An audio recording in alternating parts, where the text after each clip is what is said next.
Sa Pilipinas, hindi bago ang mga kaso ng pang-aabuso at pambubugbog sa babae sa loob ng tahanan.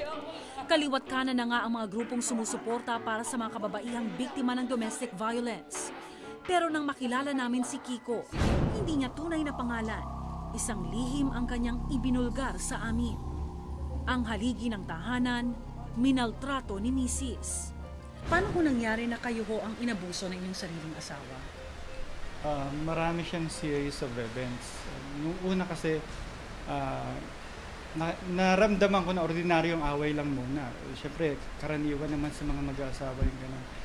Pero dumating sa punto na pag nagalit siya, may kasama na agad hampas.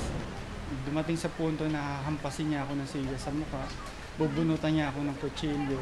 Nung may hindi ako magandang naisagot, ginawa niya ashtray yung hita ko.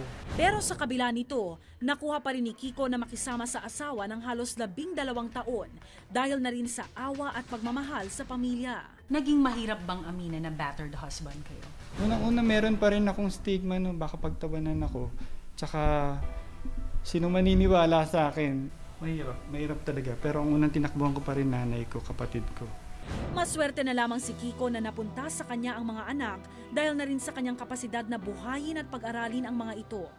Sa ngayon, idinaraan na lamang niya sa pagsusulat ng blog at pagguhit ang mga masasamang karanasang sinapit niya sa kamay ng asawa. Ayon kay Attorney Adrian Sison, hindi bababa sa 5% ng mga kalalakihang Pinoy ang biktima ng domestic violence. We must end that concept of the macho culture na we suffer in silence and we just allow things to happen. No? Hindi tama yun. Base sa kanyang librong Abuse and the Battered Man, nangunguna ang selos at pangangaliwa sa mga dahilan ng pananakit sa asawa. It's a growing problem.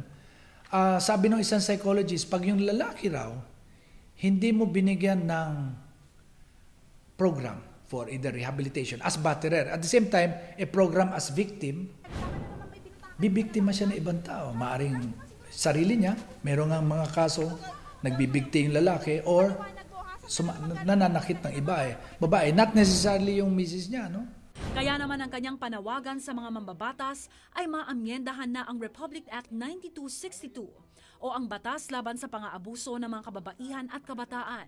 Gayon din ang pagkakaroon ng Magna Carta para sa mga kalalakihan.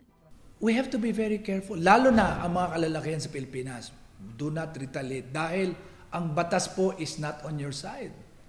Wala. Isumbong mo lang sa pulis, ang misis mo, or get out of the way. Sakaling nakararanas ng pang-aabuso, maaaring makipag-ugnayan sa Kalakasan Hotline 735-5555. Maaari ring bumisita sa www.adrian.i.ph.